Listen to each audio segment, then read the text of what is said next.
caught up with a entrepreneur, how would I say, transformational coach, right? All the way from our sister isle of Trinidad and Tobago. All yeah, what you saying down there, boy? Of course, Shelly-Ann Solomon is here with us on DBS this morning. Let's hear about her journey, how she took $40 into a seven-figure business. Of course, good morning once again, DBS TV, DBS family. I'm joined here way across the waters, all the way in one of our sister isles, here with Shelly-Ann Aqui, as you get that correct, Aqui Solomon. How are you doing this morning, Shelly? I'm good, actually. Quite rested and at peace. That's a blessing. Always a blessing it is. All right, now we're here to talk about your phenomenal journey. Of course, being a digital award-winning digital strategist, transformational coach, entrepreneur from TNT. By the way, I have a special place in my heart for Trinidad and Tobago. I'll just mentioning that here right now. Okay, I haven't tasted doubles in years, but that's for a different story. Shelly-Ann, let's start with your journey. Starting off with just $40. Let's share that story for our viewers right now.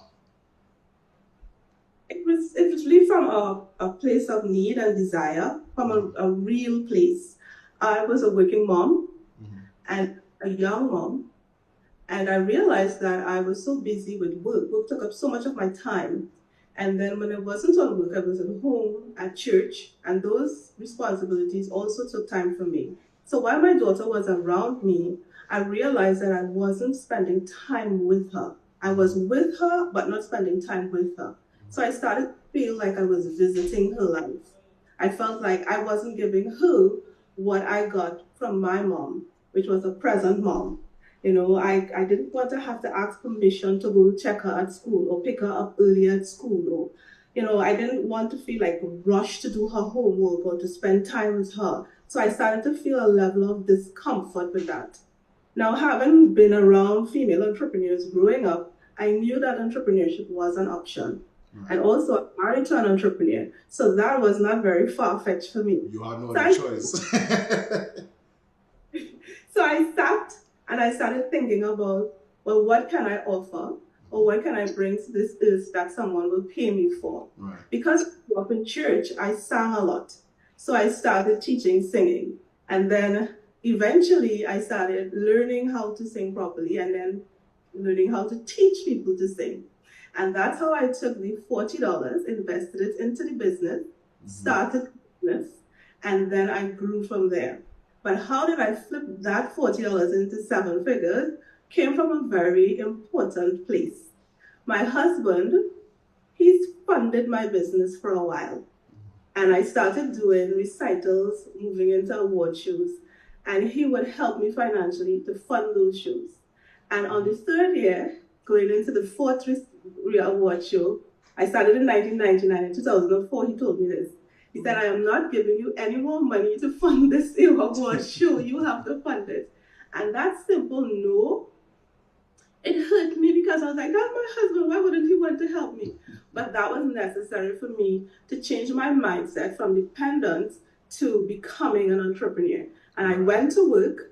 And I really became very astute with regards to business acumen and developing the entrepreneurial mindset and the business mindset, because I needed to earn enough money to fund this thing because it was going to happen anyway. Right. And that's how we moved it from, that show would have been like $7,000. The last show that I did at Queen's Hall was $157,000 paid in full. So sometimes we need to hear no to move us from dependence and push us into our full purpose. So that is how we moved from 40 to where we are today.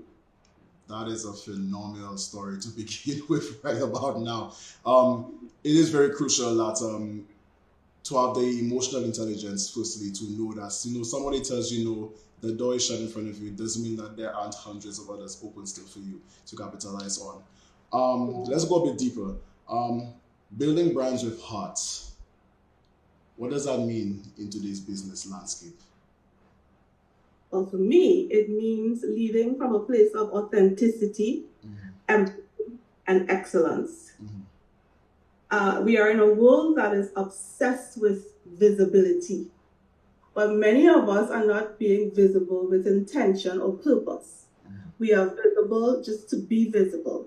But I always tell my clients, it doesn't make sense you put out the energy and make the investments to be visible and it's not attached to anything that's going to cause elevation. Right. You have to build a brand that is built on trust, values, and service, not just sales funnels. Right. We have to see our customers as people, not just a dollar sign, right? So therefore, when we build a brand from a place of heart, we are taking into consideration how we show up, how our customers feel, and what we deliver. Being recently honored, especially with the 2025 Entrepreneur Excellence Awards, how does that even feel for you to be recognized as such? It's very humbling and it was eye-opening. And I must say that the award wasn't just a win for me, it was a win for my entire community. It was a testament that women believed in me, that I had influence, that I was impacting them positively, and that insight, that enthusiasm for them to jump on, on the whole experience, and they made it happen. So yes, my experience and my expertise got me in the nomination. But after they've done all of their research on me and say, okay, yes, she is a good candidate, it was up to the audience. So this is not just a win for me, it's a win for the entire community. But it was really humbling and it was very eye-opening. It really helped me to recognize that recognition is wonderful, but the responsibilities and the legacy that I'm building is greater, and I have to take it more seriously because people are looking and they're being influenced to do things that they probably didn't think that they could. Of course, and doing just that response, it shows that you very much deserve that award, of course. Congratulations once again. All right, it's great to see you continue to champion the cause and recognizing the responsibility it comes with. Most people just win an award and just say, okay, it's cool, but you're, of course, taking it one step further as you should. Of course, we have limited time here. It's unfortunate. Just going to ask a few more questions. What advice would you have for young women entrepreneurs moving forward who may feel stuck, who may not know where next they could go, who are in that stumbling block? Well, I always tell clients and those who are, consulting with the potential or the, wanting to explore entrepreneurship, fear is usually always present at every phase of business. So don't think because someone who has 25 years as an entrepreneur doesn't face fear. We face fear all the time. But the thing, when you take action, the impact of fear reduces. It's less intimidating. So never let fear stop you from moving forward, right? I always say to my clients, do it afraid and bravery will come. You will get braver every time because you're proving to yourself that it is possible. And it's not just possible by looking at someone else. It's possible because you are doing it. So you become your own picture of possibility. And that boosts your confidence, right? So to get a mentor, get into the rooms with other women who have done it before. Surround yourself with possibilities. Surround yourself with resources. Surround yourself with people who support you and encourage you, not discourage you and laugh at you. Because you need that community and you will win.